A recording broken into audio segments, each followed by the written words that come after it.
Kita juga menekankan kembali pentingnya untuk kembali ke meja perundingan.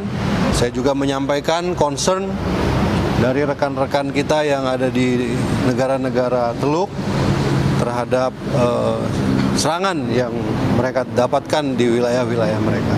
Pak Presiden bersedia untuk menjadi mediator, tetapi kalau misalnya ada pandangan seperti itu, ya kita kembalikan kepada mereka. Masih di Satu Menjadi Forum, Pak Ramson, saya melanjutkan. Jadi pandangan DPR sejauh ini sudah ada nggak beberapa usulan atau mungkin plan untuk salah satunya juga menjaga ketahanan fiskal untuk skema kenaikan harga BBM, atau tetap ada itu karena tadi cadangan berdasarkan hitungan, kekuatan kilang dan sebagainya? Jadi kita tetap melihat kira-kira bagaimana visi Bapak Presiden.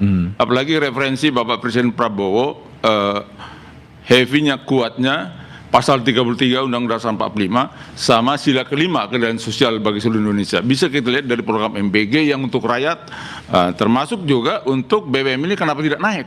Ini kan soal strategi kebijakan fiskal aja nih. Kalau soal tidak menaikkan harga BBM, jangan dilihat cost per unitnya. Cost per unit memang mungkin artinya harga pokok penjualan sudah di atas harga jual. Jadi tapi kan subsidi. Ada keterbatasan waktu bahwa sampai kapan menahan kalau memang perangnya lewat dari tahun ini.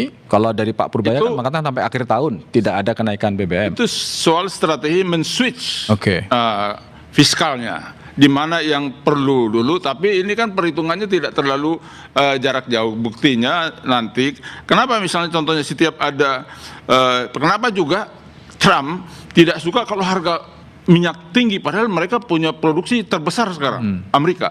Karena kan harga minyak itu kan pasar global. Jadi biarpun mereka punya minyak sangat besar, kalau harga pasar global 104 US dollar per barrel, di Amerika juga segitu, rakyatnya marah sama dia. Makanya dia tekan terus. Dia berusaha menekan, sekarang udah 94. Jadi ini kepentingan Amerika juga kuat di situ untuk artinya paling tidak dari fraksi Gerindra di DPR melihat bahwa ini sudah tepat apa yang dikerjakan oleh Presiden dan belum perlu ada beberapa alternatif untuk mengantisipasi kalau perang ini berkepanjangan. Bukan hanya dari fraksi Gerindra, hampir semua Komisi 12 pimpinan dan anggota mendukung apa yang dilakukan oleh Bapak Presiden. Dan kita juga memberikan masukan-masukan strategis melalui Bapak Menteri SDM. Tentunya kalau Pak Presiden kan dari fraksi bisa internal lah, itu tidak perlu dikemukakan. Tapi dari sisi kepentingan dari sisi Komisi 12 kita kompak. Kita kasih masukan ke Bapak Menteri SDM untuk solusi-solusi sebagai referensi untuk beliau, tambahan referensi. Terima kasih Pak Ramson. Jadi nggak ada masalah kalau soal kepentingan energi kita sekarang. Prof Hamid, ini kan perundingan aja kemarin di Islamabad tidak mencapai hasil apapun. Belum. Bahkan ya lah, bahasa positifnya belum. Tapi sudah disiapkan, difasilitasi, dan kemudian orang memprediksi bahwa ini makin panjang. Begini. Bahkan Rusia aja sama Ukraine belum selesai kan? Ya, kalau saya. Apa kira-kira posisi Indonesia yang lebih pas supaya, karena ada keterbatasan kesiapan kita menahan fiskal sampai dengan akhir tahun juga disebutkan oleh Pak Purbaya. Kalau Anda tanya saya soal perang Timur Tengah ini tidak lama lagi. Tidak lama lagi. Apa reasonnya? Begini, simple ya. Amerika itu tidak pernah menang kalau perangnya panjang. Tidak pernah menang. Dan dia sadar sepenuhnya itu. Tahu nggak? Ekonomi Amerika sekarang ini setiap hari dia harus keluarkan $2 miliar untuk biaya perang. Sampai kapan? Dia tidak mungkin. Kedua, tekanan domestiknya kan sangat keras sehingga Trump tidak akan mungkin lanjutkan ini perang.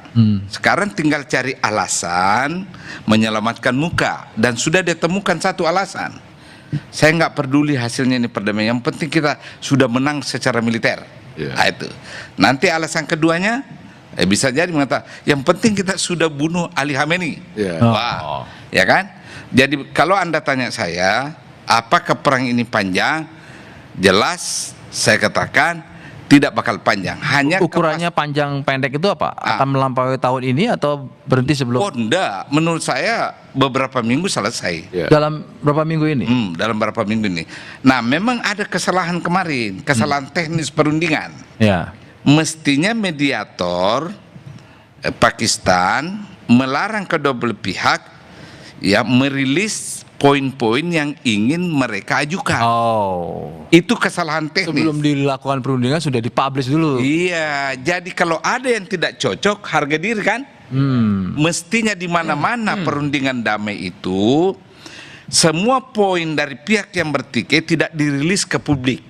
Karena itu harus dibicarakan internal. Jadi kegagalan kemarin itu karena kegagalan teknis operasional. Oke. Nah, kalau begitu kemudian peran Indonesia yang di awal tadi disampaikan sempat ingin mengusulkan menjadi mediator, penengah dan sebagainya, apakah tetap dalam posisi itu meskipun dalam praktiknya tidak mudah atau seperti apa? Oh, Anda tanya saya, bukan beliau. Ya, niat baik itu ya tetap harus niat baik. Sekarang pertanyaannya, apakah itu applicable? Bisa. Nah, untuk sementara saya tidak melihat bahwa itu bisa. Oke. Ya, cukup.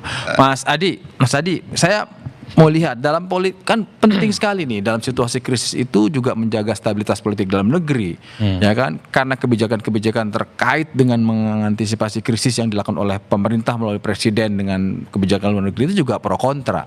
Nah, Mas Adi melihat bahwa ini penting juga dan ada nggak potensi yang memang ini dipakai, dilihat celah oleh kelompok-kelompok yang berseberangan dengan pemerintahan?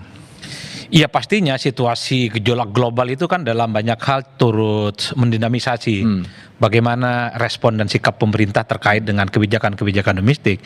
Salah satunya soal apakah boleh menaikkan BBM ataupun tidak. Nah, kalau saya kalau naikin BBM pasti akan berdampak. Kan ada asumsi kalau ada asumsi bahwa kalau BBM itu naik maka akan banyak orang yang kemudian akan berhemat. Betul. Tidak keluar rumah kalau nggak penting-penting amat. Konsumsinya juga bisa dibatasi. Tapi kalau ditanya ke saya, Mas Yogi, saya dari dulu adalah madhab yang sangat setuju dengan isu dan kebijakan populisme. Apapun judulnya, rakyat kelas menengah ke bawah, kelompok miskin, itu jangan sampai terbebani dengan kenaikan-kenaikan apapun. Jangan ada judul kenaikan BBM, jangan ada judul kenaikan tarif dasar listrik, jangan ada pencabutan subsidi di sektor misalnya pupuk, petani dan seterusnya.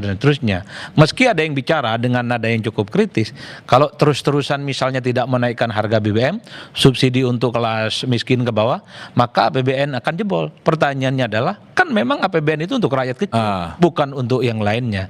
Jadi Pak Prabowo itu ketika memilih untuk tidak menaikkan BBM, bagi saya ini adalah mata rantai bagaimana Prabowo itu memang mempertahankan kebijakan di samping juga menjaga itu. Stabilitas politik dalam negeri. Kalau kita mendengarkan pidato Pak Prabowo, ya duit negara itu memang diperuntukkan untuk orang miskin, bukan untuk yang lainnya. Baik. Kalaupun toh IDN itu agak mentok-mentok, APBN kita agak mau jebol lah kira-kira begitu, kalaupun toh mau dinaikkan memang untuk kelas menengah ke atas, yang saya kira memang saatnya mereka untuk berkontribusi untuk bangsa dan negara. Minimal tidak membeli BBM bersubsidi. Saya ke Mas Fitra lagi. Bakom dan pemerintah lah khususnya, apa antisipasinya? Ini kan prediksi nih. Bagaimanapun kemarin kita berharap ke perundingan ternyata zong lah. Kira-kira apa antisipasi? Yang pertama kalau kita lihat dari sisi fiskal, we are in a very good condition. Kenapa? Karena dari awal tahun sampai sekarang kita sudah mampu menyisir 130 triliun rupiah. That's the first stage. Nah, yang berikutnya bisa disisir lagi sampai 100 triliun rupiah tambahan, jadi 230 triliun rupiah. Belum ditambah lagi dengan saldo anggaran lebih yang kita all in all punya sekitar 450 triliun rupiah yang bisa digunakan juga ya nanti dengan persetujuan DPR tentunya 100 triliun tambahan, tidak mesti harus semuanya dipakai ya, 100 triliun tambahan itu bisa digunakan sebagai buffer. Jadi kita udah ada multi layer. Nah, yang dibutuhkan untuk subsidi dan kompensasi energi tanpa harus menaikkan harga BBM itu berapa sih? Nah, pemerintah sudah men-set ya, kemarin Pak Purbaya sudah men-set $100 per barrel. Nah, yang bisa kita maknai juga harusnya sebenarnya sampai sekarang ini ya, year to date harga ICP itu baru $74 per barrel, di mana asumsi makronya 70. Jadi tidak jauh-jauh gitu kan kalau kita average dalam 3 bulan terakhir. Nah, tapi kalaupun sampai $100 per barrel itu duitnya udah ada. Nah, itu yang pertama. Jadi tanpa harus Mana itu duitnya, Mas? Kalau sampai $100? 130 triliun rupiah kita sudah sisir. Dari mana sumbernya itu? Sumbernya itu dari APBN. APBN jadi pertama itu yang itu bukan dari sisa anggaran lebih. Bukan. Ya, dari mana itu memang penting sih. Saldo anggaran lebih itu lain lagi ya. Yang 130 triliun rupiah itu sudah ada realokasi dan refocusing ya. Ini dari diskusi saya dengan Pak Wamenkeu ya. Kita sudah mengamankan 130 triliun rupiah dari anggaran-anggaran yang tidak penting, yang tidak prioritas itu diamankan ya. Nah, maksud saya anggaran yang ini anggaran dipangkas Anggaran yang sudah di atau switch anggaran? switch anggaran. Switch anggaran. efisiensi di kementerian lembaga tertentu, Termasuk lalu dana di-switch transfer ke daerah juga dipakai ini, dialokasikan. Transfer ke daerah kan sudah ada di Ada, plan ya. betul. Secara umum kalau kita sisir ke kementerian-kementerian, ada anggaran-anggaran misalnya, ada ATK ini puluhan triliun buat apa? Gitu kan? Itu Jadi 100 triliun tadi itu dari situ. Kedinasan itu buat apa jalan-jalannya efisiensi kalau nggak ada keuntungan ekonominya. Itu kita sudah amankan on hand 130 triliun rupiah dan bisa dapat 100 triliun rupiah lagi. Jadi buffer itu memang hebat. Menteri Keuangan langsung di bawah beliau. Oke. Dia tahu betul. buffer udah cukup. Kita akan lanjut, kita harus jeda dulu. Bagaimana pemerintah harusnya merespon kekhawatiran publik dan juga melihat peluang dari kondisi geopolitik, kita akan bahas usai jeda. Tetaplah bersama Satu Meja The Forum.